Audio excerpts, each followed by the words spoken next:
जय श्री कृष्ण। वही होई जो राम रचि राखा, को करी तर्क बढ़ावी शाखा।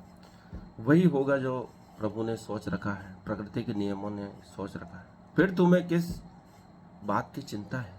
इसलिए इस क्षण का आनंद लो, इस जीवन का आनंद लो और इसको सफलतापूर्वक जियो। जैसा कि कृष्ण कह रहे हैं, कुछ न करने का भाव मन में रखें, उसी से तुम्हें शांति मिलेगी। तुम्हारे सब कार्य समाप्त हो चुके हैं, यह सोचते ही अचानक आप में परम शांति का उदय होगा। जीवन भर की भागदौड़ अचानक समाप्त हो जाएगी।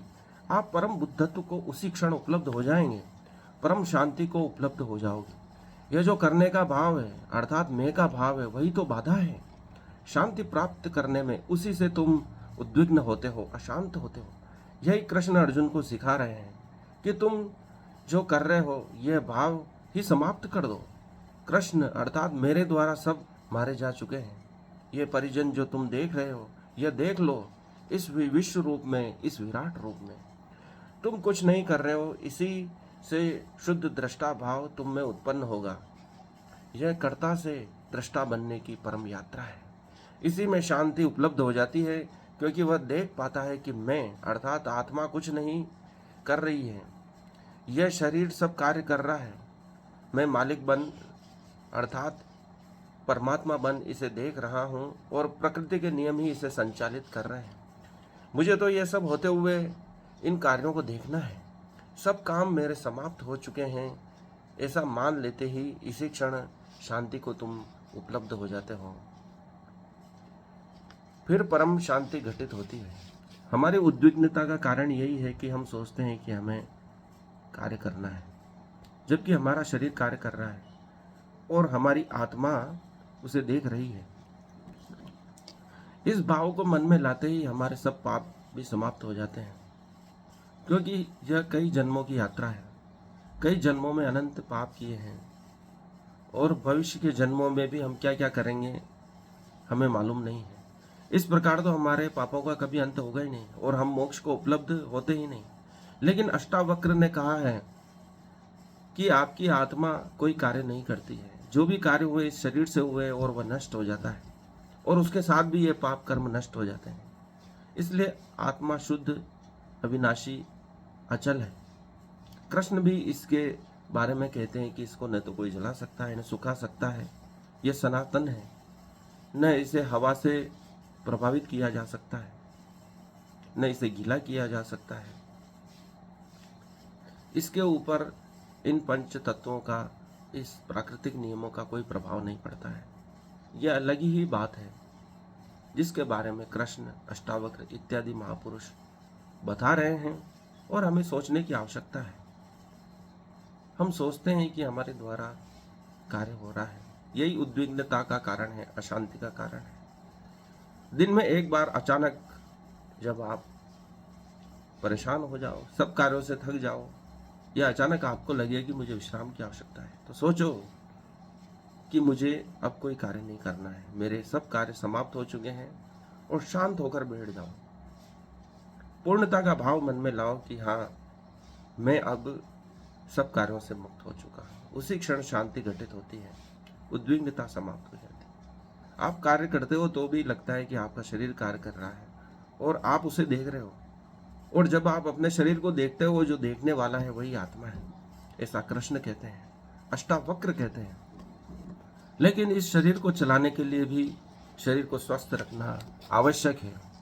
एक गिलकी जो हम देशी खाद से देखते हैं, उसकी ऊपरी परत बहुत ही नरम होती है और खाने में भी बहुत स्वादिष्ट होती है, लेकिन बाजार से, बाहर से जो सब्जियां आ रही हैं, उनकी ऊपरी परत अत्यंत कठोर है और बनाने में भी वह बेस्वाद है। यही हाल दूसरे अनाज फसलों का है। जो अनाज अत्यंत स्वादिष्ट मीठा लगता था, आज वह बेस्वाद हो चुका है। भुट्टे हम जो खाते थे वह बहुत ही स्वादिष्ट होते थे बचपन में, और आज वे कितना ही बढ़िया तरीके से हम उनको सेंके बनाएं, उनमें कोई स्वाद नहीं है। यह रासायनिक खाद का प्रभाव है और इसी का परिणाम है कि अन्य फसलें, सब्जियां आदि बेस्वाद होकर हानिकारक हो चुकी है। शुगर, बीपी, कैंसर आदि का कारण बनती जा रही है। आदि हानिकारक बीमारियों का सोर्स होकर कैंसर ट्रेन में मानव जाति को तब्दील करते जा रहे हैं। यह एक ऐसा सुनहरा भविष्य है जो हमें हार्ट अटैक आदि बीमारियों की ओर ले जा रहा है। हमें पुनः प्राकृतिक नियमों का उपयोग करना होगा, देशी खाद का उपयोग करना होगा, जैविक कृषि करनी होगी ताकि हम मानव जाति को इन भयानक बीमारियों से बचा सकें, कुपोषण से मुक्त कर सकें। तभी इस मानव जाति के द्वारा कोई उत्कृष्ट कार्य किया जा सकेगा।